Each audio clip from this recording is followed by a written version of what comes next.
Please join us in welcoming President Mandela.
Good morning.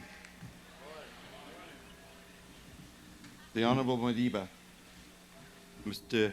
Chancellor, the members of our Board of Supervisors, to the distinguished platform guests, to this great student class of 2000, ladies and gentlemen.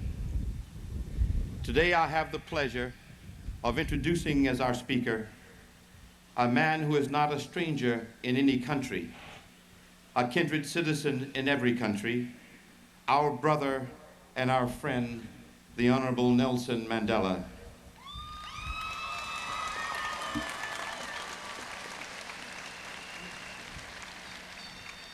The task of preparing information about our speaker to share with you has not been easy, because there is just so much that I would want you to know about him and so little time given for that purpose.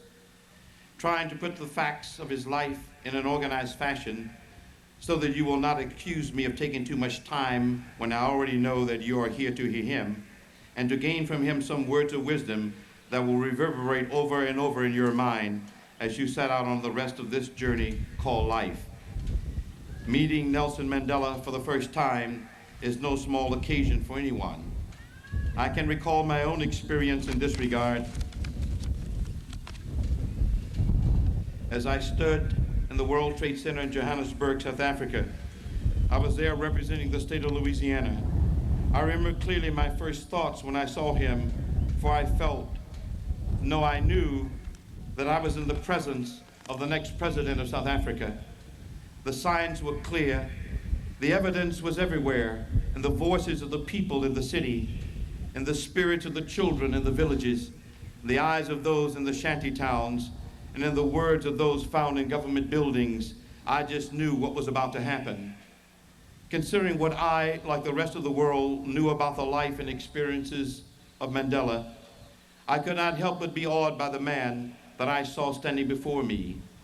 27 years of being in prison had left him lean, but looking almost too fit for someone who had experienced such a long period of isolation under less than ideal circumstances.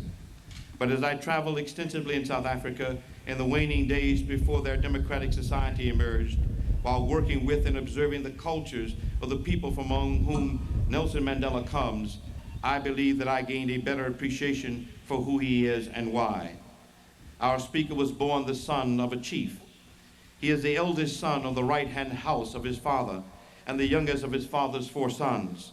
You must read his most intriguing autobiography to gain enlightenment in this regard. In his autobiography, Mr. Mandela wrote, "Apart from life, a strong constitution and an abiding connection to the Timbu royal house, the only thing that my father bestowed upon me at birth was the name Rolelala. Its literal meaning in Xhosa, he explained, is pulling the branch of a tree. He added that its colloquial meaning more accurately would be troublemaker. He was given the English name Nelson on his first day in school by the primary school teacher, who one writer said was experiencing thoughts of grandeur.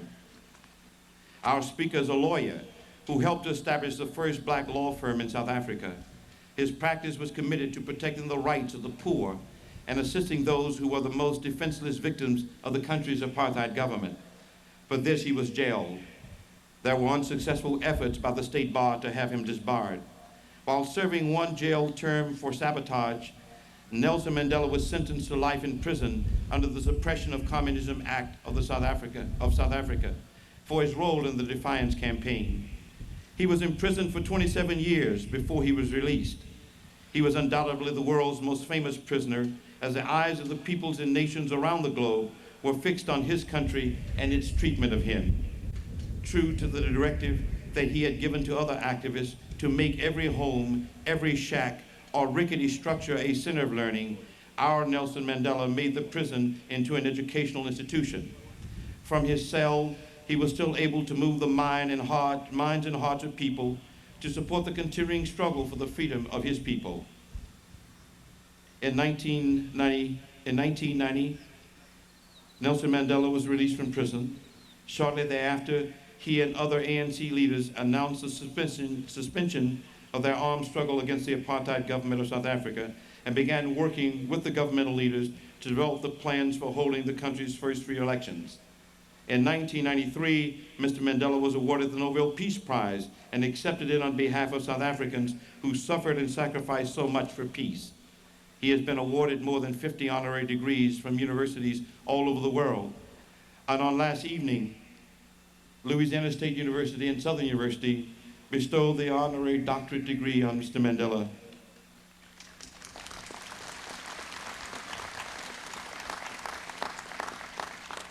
On yesterday, Southern University honored our honoree by naming our School of Public Policy the Nelson Mandela School of Public Policy and Urban Affairs.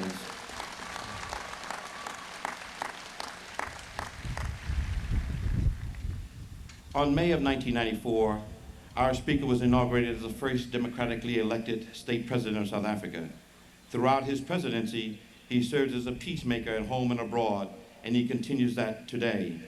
Members of the graduating class of 2000, ladies and gentlemen, the newest citizen of the Jaguar Nation, our speaker, the Honorable Dr. Nelson Mandela.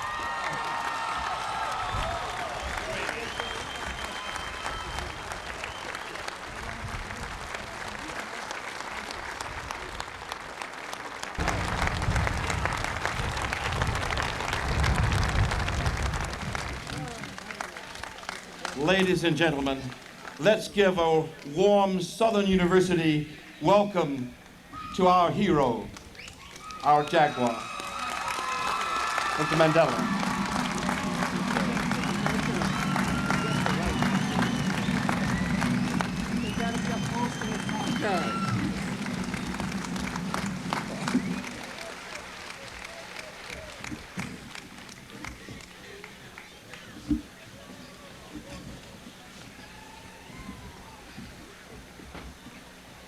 Friends, I have decided that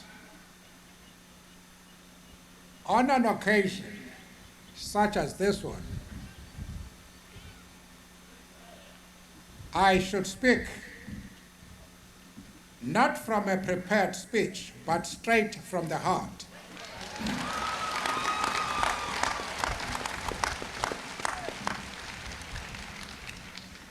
Although there are luminaries behind me,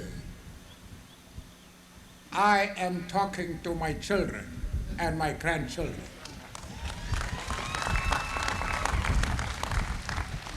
Whom I love from the bottom of my heart.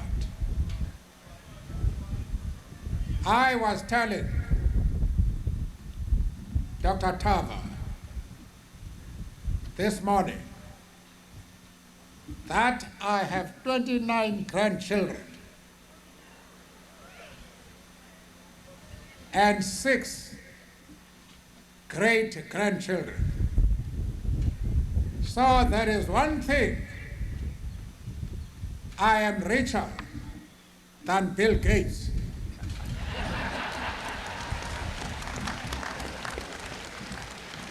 It will take him a long time before he can reach my level.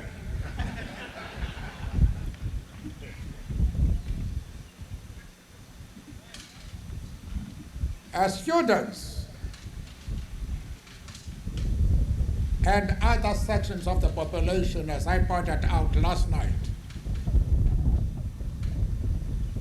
one of your fondest dreams is that when your last day comes, those who accompany you to your grave should be able to say, here lies the person who has done his or her duty to his country and to his people.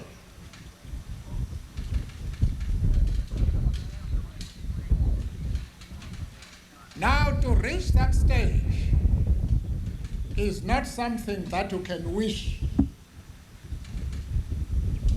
There are certain principles that you must observe. As students, you will know that one poet has said, in the still air, music lies unheard. In the rough marble, beauty hides unseen. The leaders of today are those who are able to detect that music and in that rough marble to see beauty. There are various ways in which you can do this. One of them is that if you are a public figure, or even if you're not, in your ordinary human relations, you must know that in every community, without exception, whether black or white, there are good men and women.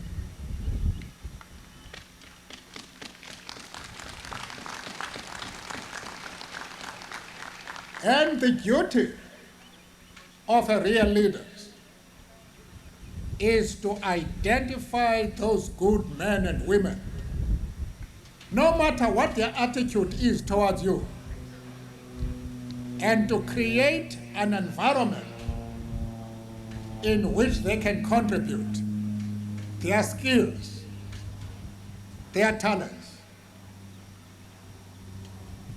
You must know that when there is tension, it is not the talented men and women who come to the top. It is all kinds of extremists who merely shout slogans. I have told a story in regard to my own country. I was sent as a young man in my 20s by the national executive of the ANC to go and break a meeting of the Communist Party. I then went. That meeting was addressed by one of our revered leaders, but also a member of the Communist Party. And he made a very beautiful address, outlined what we have to do as blacks in our country under apartheid in order to overthrow white rule. And literally every statement that he made was followed by prolonged ovation. Now, this was the meeting I was supposed to break. I did not have the ability to answer what he was saying. I felt that if I tried to do so, it would be a disaster. So I relied purely on cliches. And I went to the platform. And I said, South Africa is like a crown. There are two bulls, one black, one white. J.B. Marx says the white bull must rule in this crown. I say the black bull must rule. And I mentioned all our revered ancestors, the kings in various tribes in South Africa. And I say, this is the bull that must rule South Africa. What do you say? The same people who had been clapping for J.B. Marx, they now said, the black bull, the black bull, the black bull. And I had destroyed the meeting. I had said absolutely nothing worthwhile. But if you want a society to move forward, you must then try to bring about a relaxation of tensions in the society in which you work, because only then will men and women of real talent come to the surface and contribute their maximum skills. That's what you should do. And secondly, one of the things you must try and achieve in your daily life is a couple of hours when you do nothing but to think, to sit down and think. That is a very important aspect of your work in society. Even as students, when you are doing just your ordinary work,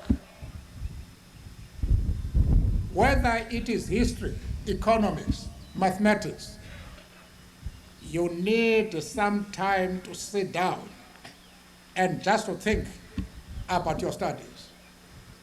Because one of the greatest disadvantages with a busy life is that you don't get the chance to sit down and to think.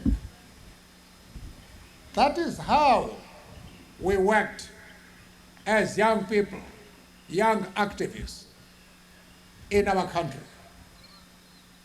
Now, it is a tragedy to go to jail, especially in a white man's jail, as we were sent to in South Africa, where you can spend the most beautiful years of your life in prison. But those of us who were in single cells at least found something advantageous. because you can then sit down when everybody is asleep and you put yourself at a distance from yourself and you examine whether you have behaved correctly up to now. And some of the things I discovered made me ashamed. I was convinced that I did not belong to the human race in the proper sense of the word. Because I ran away from home, from a forced marriage, and my family neglected me. And many people I did not know in Johannesburg were very kind to me. They went out of their way to make sure that I was helped. Then I eventually passed my degree, my first degree, by correspondence. I also passed my a course as a lawyer, and I started practicing. I was drawn into politics. I forgot about the people who helped me. And only when I was in jail, when I sat down and examined very candidly my background, how I have behaved, I realized that I had made serious mistakes. And I consoled myself with saying, when I go out, I will make sure that I rectify, I correct the mistakes that I've made. I then, at a certain stage, called my classmates at university. Almost all of them were whites at that time. They came from Canada, from the United States, from England, Australia, New Zealand. I invited those who were friendly and those who were hostile to me because I did not want to work in an atmosphere where there was any kind of tension. Even if I was right, I invited them all. And that is how you, as the leaders of tomorrow, can serve society. We pass through this world only but once. Once you have done so, you will never have the opportunity again to do the type of things which make you go to bed full of strength and hope, however hard you have worked during the day, because you know that the people in the society in which you work are happy about your performance, and that during your last day, they will say, here lies a woman who has done her duty to her country and to her people. And you, therefore, have to concentrate first and foremost on your studies. Today is not sufficient to have your entry, to pass your entry examinations to university, or to pass your first degree. Even honors is not sufficient. A master's you must have, and you must aim for a doctorate.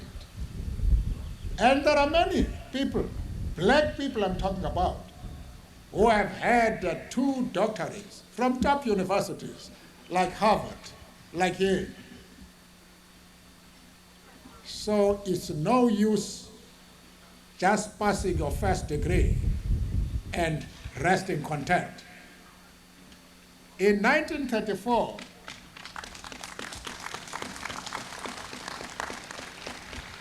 In 1934, I went to buy trousers in my hometown. And I then was walking along the main street.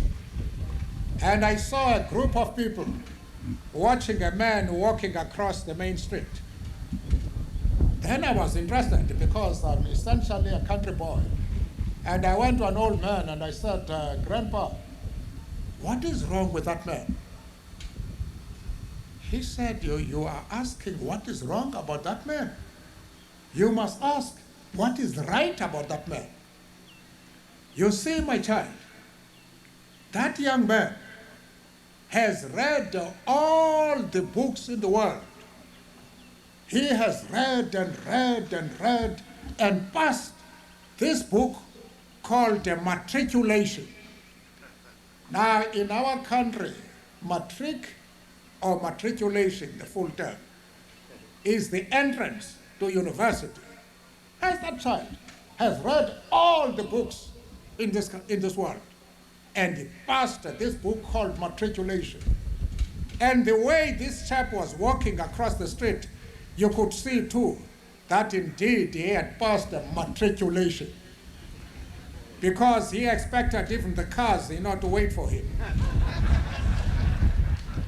Now, I had never heard the word matriculation, but I said I'm going to work hard also to get this matriculation. But by the time I got matriculation, standard had changed. Many people had their first degrees, others had their honors. And so standards have changed. Competition has become ruthless. No matter in what field of activity you qualify, you must aim for the best performance and the highest degree in that field. And you can only do so if you give your chance, whilst you are young, energetic, in order to have the best performance in that particular topic. And to do so, you must know throughout that in the still air, music lies unheard. In the rough marble, beauty hides unseen. And if you are disciplined, you are able to see what ordinary people cannot see. You are already qualifying yourself as a leader, not only of today, but of tomorrow. And I pointed out yesterday that one of the striking features of modern times is the emergence throughout the globe of men and women who have chosen the world as the theater of their operations, who have got a vision, who have deep roots in their country, but who can see beyond the mountains. And you must have self-confidence in yourself and not think that heroes are to be found in distant countries. They are amongst you. I have told the story several times of a young man who left his village to go and look for a good wife. Young ladies, please note. He went out to look for a good life, for a good wife. For this purpose, he crossed vast plains, famous rivers, and the highest mountains, and visited every major city of that day. He met beauty queens, princesses, actresses, rich and powerful women, women from the countryside and from the cities. And after he had gone right round that world, he could not find the woman of his dreams.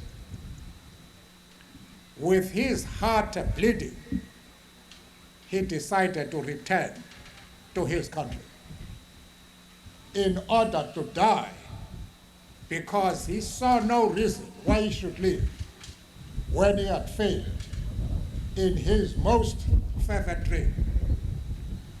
He reached his country, traveled until he reached his village. As he entered his village, he saw the woman from next door.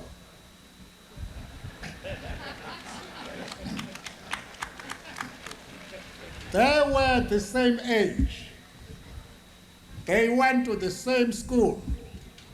They went out dancing together. But throughout that period, he did not see that this was the woman of his dreams. But having gone out to look for an ideal wife in distant lands, as many of us think that heroes can only be found in distant countries, he discovered that this is the woman he left his village, leaving her behind, and went to all the world. That means the girl sitting next to you there, you are the girl of our dreams. All that is important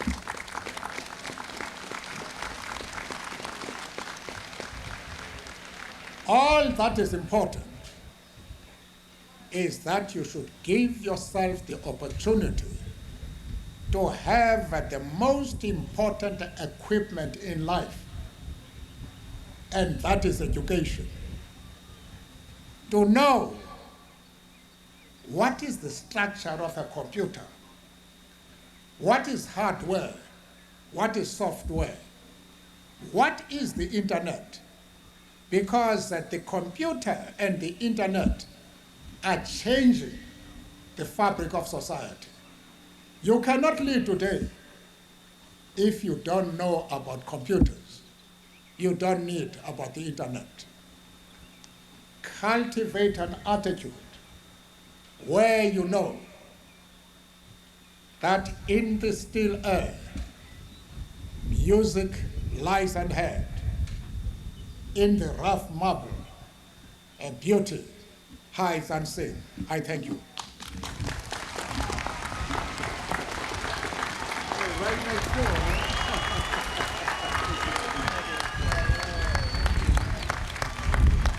Our National Alumni President, Attorney Michael Adams, for a special presentation. Congratulations, class of 2000. Dr. Mandela, would you please join me at the platform? On last evening, Dr. Mandela also became a member of the class of 2000.